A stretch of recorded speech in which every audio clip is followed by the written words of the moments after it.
Hi, I'm Eva Murphy from Electronic Engineering at IT Sligo, and this is my Leaving Cert Maths Grinds channel. I'll regularly add new videos for both higher and ordinary level maths, so make sure you subscribe below and click the bell icon to be notified of new videos. Okay, let's have a look at this one. If y is equal to 2 to the power of x, write 1, 2 to the power of 2x, 2, 2 to the power of 2x plus 1, and 3, 2 to the power of x plus 3 in terms of y, hence solve the equation. Okay, so I'll come back to the equation. Let's have a look at the first part. So I have 2 to the power of 2x. So just like the last one we did, copy over the rules of logs again.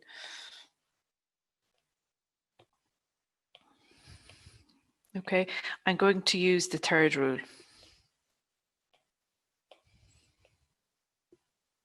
Okay, to manipulate this one here.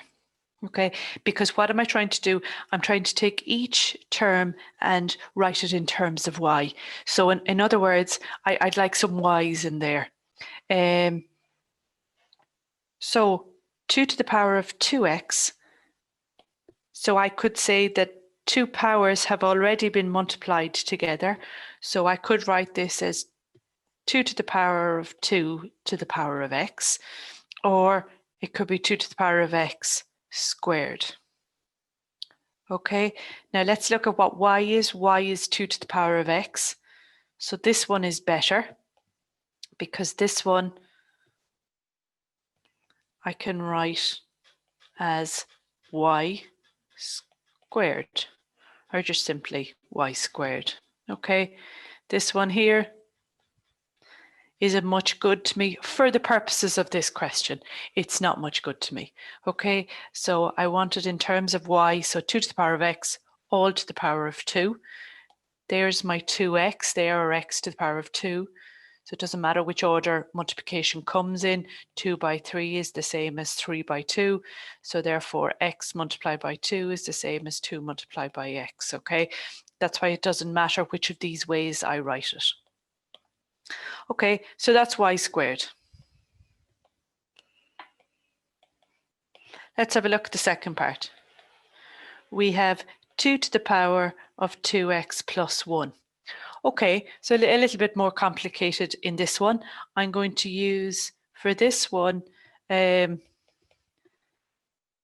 top one.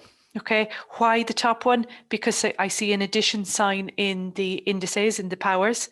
So therefore, I'm going to write it like this. Okay, so that's going to be 2 to the power of 2x multiplied by 2 to the power of 1. Okay, so there is my 2x plus 1, 2x plus 1. Okay, and the base number appears twice because that's what that rule tells me to do. When the powers are added, the base number appears twice, one base number to one of the powers and the other base number to the other power. Okay, from before, we know that that is equal to y squared. Okay, so therefore this whole thing becomes y squared by 2 to the power of 1 is 2. Okay, or 2y squared is how we would normally write it. Okay, so 2 to the power of 2x was what we had in part 1.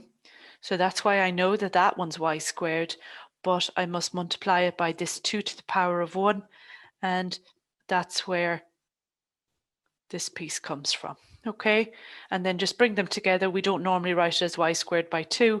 We normally just say 2y squared. Okay, let's try part 3. We have 2 to the power of x plus 3. Okay, so I'm going to also use that rule number 1 for part 3. So that's 2 to the power of x multiplied by 2 to the power of 3. Okay, 2 to the power of x we know is y. Okay, why? Because that's what we were given in the question. And then 2 to the power of 3, well, that's 2 by 2 by 2. So 2 2s are 4, 4 2s are 8. So that's 8 by y. Okay, or 8y. Okay, so that's the three little parts, and then I must do the big long equation. Okay, so let me just copy this onto a new page so that we have more space to work with. Okay, right, so my equation then is 2 to the power of 2x plus 1 minus 2 to the power of x plus 3 minus 2 to the power of x plus 4 equals 0. Okay, I just need to be a little bit careful with these minus signs here that I work them in. So the first one I have is 2 to the power of 2x plus 1. So you can see I have 2y squared for that first part. Okay, so subbing in from before, I have 2y squared and then 2 to the power of x plus 3 is 8y, so that's going to be a minus 8y. The next thing I have is minus 2 to the power of x.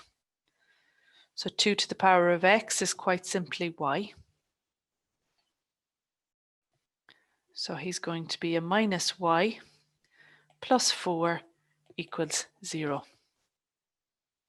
Okay, and then tidy it up, 2y squared minus 9y plus 4 equals 0. Okay, let's factorize. And again, you could use the minus b formula. You can do it any way you want that makes sense to you.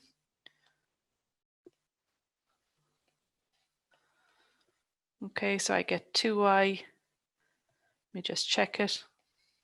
I think it's right. That's minus 1y. That's minus 8y. So yeah, there's my minus 9y in the middle. Okay, so 2y minus 1 is 0. 2y is equal to 1. Y is equal to a half. Or y is equal to 4. Okay, so y was equal to 2 to the power of x. Okay, I have to solve for x because that's the letter in my equation, not y. Okay, so let's solve. So in the first one, 2 to the power of x was equal to what answer did I get for my first y? A half. And in the second one, 2 to the power of x was equal to the other answer I got for y, which is 4.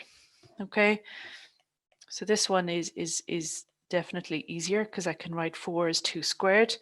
Equate the coefficients, equate the powers, I should say. The base numbers are the same, then the powers have to be the same. So that's where I got my x is equal to 2. X is equal to a half. You'll remember from last week's class, I can write that as 2 to the power of minus 1 to bring it above the line. And again, then equate the powers. And that's it solved for x. So really important to be able to write any equation in terms of y. Okay, solve your quadratic and then solve for x instead of for y. Okay, why do we bother subbing in the y if we're going to solve for x in the end? Because it's actually a much easier way to solve the equation if we just create a placeholder for 2 to the power of x's because they're common all the way across. So you can see that is much easier to solve than that is.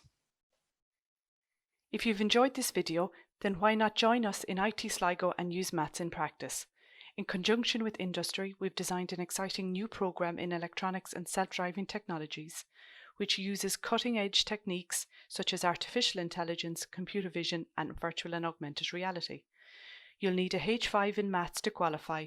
Check out the link below.